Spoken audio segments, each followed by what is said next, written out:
Venezuela पर हमला करके ट्रंप ने कर दिया भारत का बड़ा फायदा, इसलिए चुप है पीएम मोदी। अब भारतीयों को भी मिलेगा वेनेजुएला का सस्ता तेल, भारत में भी आधे हो जाएंगे दाम।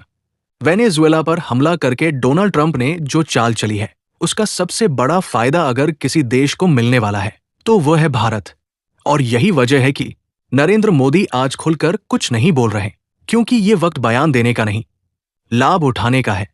ये कहानी सिर्फ युद्ध की नहीं, ये कहानी है तेल की, सत्ता की और अरबों डॉलर के उस खेल की, जहां एक फैसला भारत की किस्मत पलट सकता है। आज पूरी दुनिया अमेरिका और वेनेजुएला की टक्कर पर नजर लगाए बैठी है, लेकिन भारत की नजर सीधे जमीन के नीचे दबे उस काले सोने पर है जो भारत की ऊर्जा सुरक्षा की चाबी बन सकता है। वेनेजुएला दुनिया का सबसे बड़ा तेल भंडार रखने वाला देश, जिसकी जमीन के नीचे इतना तेल है कि कई देशों की आने वाली पीढ़ियां चल सकती है।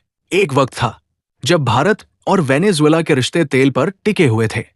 भारत रोज 4 लाख बैरल से ज्यादा कच्चा तेल वेनेजुएला से मंगाता था, सीधा, सस्ता और भरोसेमंद।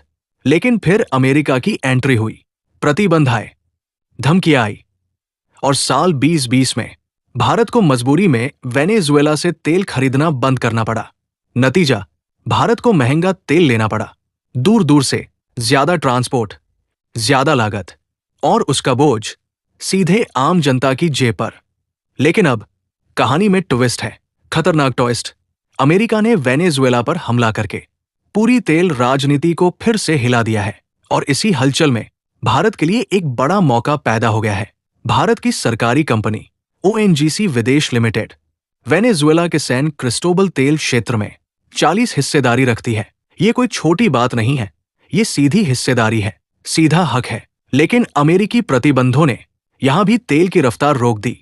मशीनें नहीं, तकनीक नहीं, सर्विस नहीं। नतीजा ये हुआ कि जहां हजारों बैरल तेल निकल सकता था, वहां उत्पादन गिरकर सिर्फ कुछ हजार बैरल रोजाना रह गया। इतना ही नहीं, वेनेजुएला सरकार पर भारत के सैकड़ों मिलियन डॉलर अटके पड़े हैं। डिविडेंड नहीं मिला, ऑडिट की इजाजत नहीं, पैसा फंसा हुआ है, कागजों में बंद। लेकिन अब अमेरिका की कार्रवाई ने पूरा खेल बदलने का संकेत दे दिया है। अगर प्रतिबंधों में थोड़ी भी ढील मिलती है तो तेल बहेगा और पैसा भी। मीडिया रिपोर्ट साफ कहती है कि जैसे ही रास्ता खुला, ओएनजीसी अपने आधुनिक रिग और उपकरण सीधे वेनेजुएला भेज सकती है। नई तकनीक, नए कुएं और आक्रामक प्लानिंग के साथ सैन क्रिस्टोबल से 8,000 से 1 लाख बैरल रोजाना तेल निकल सकता है। और जैसे ही ये तेल दुनिया के बाजार में लौटेगा, सबसे पहले लाइन में भारत खड़ा होगा, क्योंकि भारत की रिफाइनरियां भारी कच्चे तेल को दुनिया में सबसे बेहतर तरीके से प्रोसेस करती है। Reliance industries, Indian oil corporation, HPCL, न्यारा और मंगलोर रिफाइनरी, ये सभी वेनेजुएला के तेल के लिए परफेक्ट है। यानी तेल आएगा, सस्ता आएगा और भारत में प्रोसेस होकर देश की ऊर्जा सुरक्षा को मजबूत करेगा। भारत पहले ही अपने तेल आयात के स्रोतों में विविधता ला रहा है, कभी रूस, कभी मध्य पूर्व, अब वेनेजुएला की वापसी। मतलब कम लागत, ज्यादा मुनाफा और रणनीतिक मजबूती। अगर सब कुछ भारत के पक्ष में गया तो सीधा फायदा आम भारतीय को होगा। तेल सस्ता, रिफाइनरी की लागत कम और दबाव में आएंगे ईंधन के दाम।